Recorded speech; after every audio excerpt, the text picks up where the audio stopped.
SIR চলছে, আপনারা জানেন। এনুমারেশন ফর্ম নিয়ে ফের বিএলওদের হুঁশিয়ারি দিল নির্বাচন কমিশন, এমনটাই সূত্র মারফত জানা যাচ্ছে।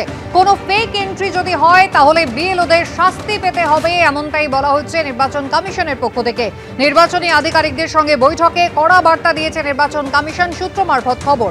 এখনো ফর্ম বিলি সম্পূর্ণ না হওয়ায় ক্ষোভের মুখে পড়েছেন কিছু জেলা নির্বাচনী আধিকারিক। তুলনামূলকভাবে পিছিয়ে রয়েছে পশ্চিম বর্ধমান, দক্ষিণ 24 পরগনা, এমনটাই জানা গিয়েছে সূত্র মারফত।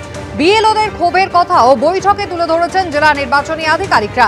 বৈঠকে ইআরও, এইআরও এবং অতিরিক্ত বিএলও অ্যাপ ব্যবহারের অনুমতির প্রসঙ্গও কিন্তু উঠেছে। বিষয়টি খতিয়ে দেখার আশ্বাস দিয়েছে নির্বাচন কমিশন, সূত্র মারফত জানা গিয়েছে। রুমা পাল আমাদের প্রতিনিধি রয়েছেন আমাদের সঙ্গে। রুমায়ের আগেও আমরা দেখেছিলাম বিএলওদের উদ্দেশ্যে কিন্তু কড়া বার্তা দিয়েছিল নির্বাচন কমিশন। কোনো ধরনের ভুল যদি হয়, কোনো গাফিলতি যদি হয়, সেক্ষেত্রে শাস্তির খাড়া নেমে আসতে হবে, এমনটাই বলা হয়েছিল। এবার নির্বাচন কমিশন সূত্রে কি জানানো হলো? কালকে ভার্চুয়ালি বৈঠক হয়েছে এবং সেখানেও কিন্তু বলা হয় যে কোনো ফেক এন্ট্রি হলে সেটা শাস্তির খাড়া কিন্তু বিএলওদের কি বহন করতে হবে। অন্যদিকে জানিয়ে রাখি যে দক্ষিণ 24 পরগনাকে বলা যেতে পারে এক প্রকার ধমকি দিয়েছে নির্বাচন কমিশন, কারণ একাধিক অভিযোগ আসছিল। সেক্ষেত্রে কিন্তু নির্বাচন কমিশন বলেছে কোনো বৈধ ভোটার যেন বাদ না যায়, এমনকি কোনো অবৈধ ভোটারের নামও যেন ভোটার লিস্টে না ওঠে। এর আগেও সতর্ক করা হয়েছিল, কিন্তু যদি কোনো এই অভিযোগ আসতে থাকে সেই দায়ভার কিন্তু তাদেরই বর্তাবে বলে এমনটাও কিন্তু বৈঠকে হুঁশিয়ারি দেওয়া হয়েছে। অন্যদিকে বলে দেখি, ডিস্ট্রিবিউশনের ব্যাপারে কিন্তু পুয়ার পারফরমেন্সে রয়েছে আসানসোলেরও, যেমন পশ্চিম বর্ধমান। এখন আসানসোলে বহু ভোটারকে পাওয়া যাচ্ছে না বলে অভিযোগ আসছে। সে ব্যাপারে কমিশন বলেছে যে সেখানে তাদের আনকালেক্টেবল শ্রেণীতে রাখতে, কারণ আনকালেক্টেবল শ্রেণীতে রাখলে 9 ডিসেম্বরের পর কেউ যদি ক্লেম করে তাহলে তারপরে তার নাম উঠতে পারে। এবার উত্তর 24 পরগনাও কিন্তু ফর্ম ডিস্ট্রিবিউশনের ক্ষেত্রে পিছিয়ে রয়েছে। অন্যদিকে বলে রাখি যে যেমন নির্বাচন কমিশন জানিয়েছে যে পশ্চিমবঙ্গে ফর্ম সইয়ের জায়গায় পরিবারের অন্য কেউ সই করতে পারে বলে কিন্তু অপশন আছে, সেটা বিহারের এসআইআর ক্ষেত্রে কিন্তু ছিল না। এই সইয়ের ব্যাপারে বিএলওরা যাতে সতর্ক থাকে। কোনো ভুয়ো সই অথবা মৃত ভোটারের নাম যদি উঠে যায় তাহলে কিন্তু শাস্তির খাড়া তাদের উপরে চলবে বলে আরো একবার সতর্ক করেছে কমিশন।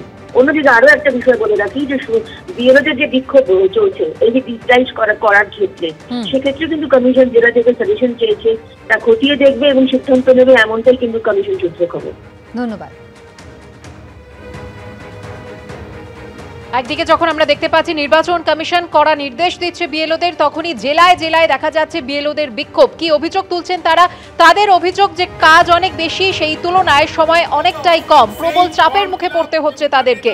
কমিশনের ভূমিকায় প্রশ্ন তুলছেন তারা। প্রশিক্ষণ বয়কট বিএলওদের একাংশের। শিলিগুড়ি, নদিয়া থেকে মুর্শিদাবাদ, হাওড়া, উত্তর 24 পরগনা।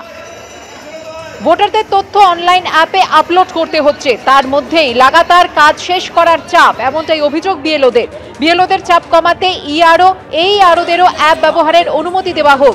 জাতীয় নির্বাচন কমিশনকে চিঠি সিইও দপ্তরে। এবং কালেকশন করে এটা ডিজিটাইজ।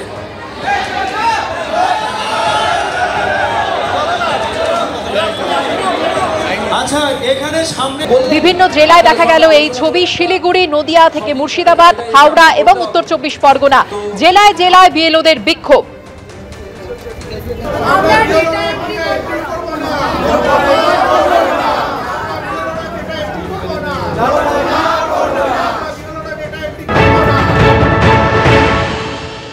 কারণ আমাদেরকে প্রথম ট্রেনিং এ বলা হলো যে এরকম 4 তারিখ থেকে 4 নভেম্বর থেকে 4 ডিসেম্বর অবধি আমাদের ফর্মগুলোকে বাড়ি